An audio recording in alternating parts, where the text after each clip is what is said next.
Cuban Missile Crisis by Jonathan M. and Jocelyn H.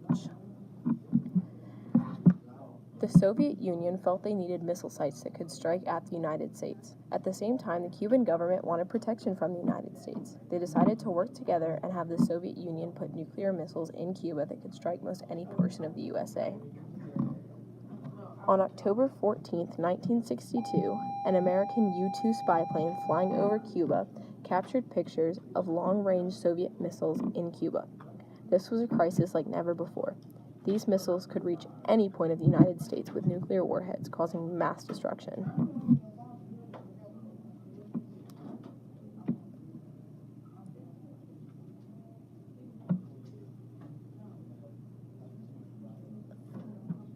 President Kennedy called a meeting with his main security advisors. They considered a number of options, from a full-scale attack and invasion of Cuba.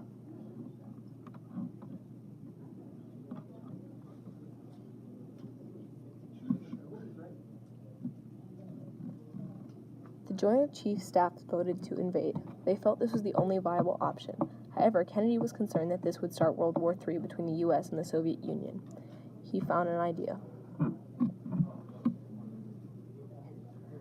President JFK opted to set up a naval blockade. He announced this plan on October 2, 1962. He showed the world the missile bases and said that the United States would be putting Cuba under quarantine. This meant that no offensive weapons would be allowed to enter into Cuba, nor trade.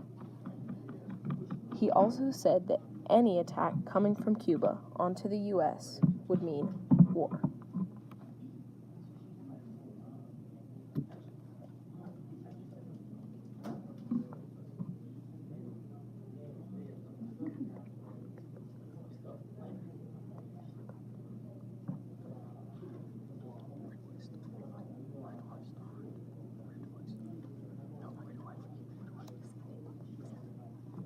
They said they would never back down, publicly. But in secret, they negotiated with the U.S.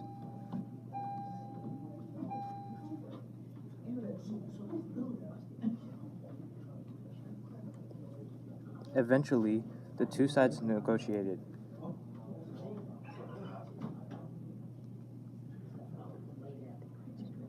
They reached an agreement. The Soviet Union would remove the missiles from Cuba as long as the United States agreed to never invade Cuba again. In secret, the U.S. also agreed to remove their nuclear missiles from Turkey and Italy. This crisis was over.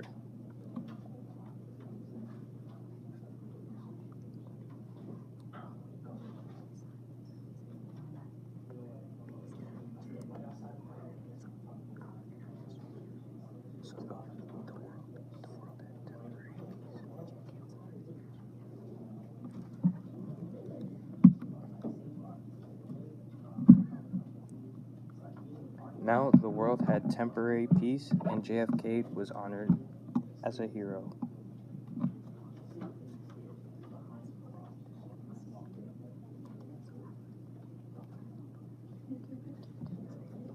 Today, the U.S. opened their embassy in Cuba, and Cuba also did the same.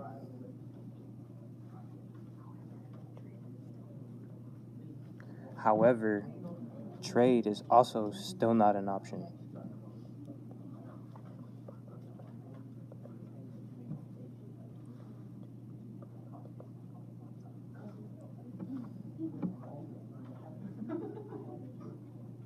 But most importantly,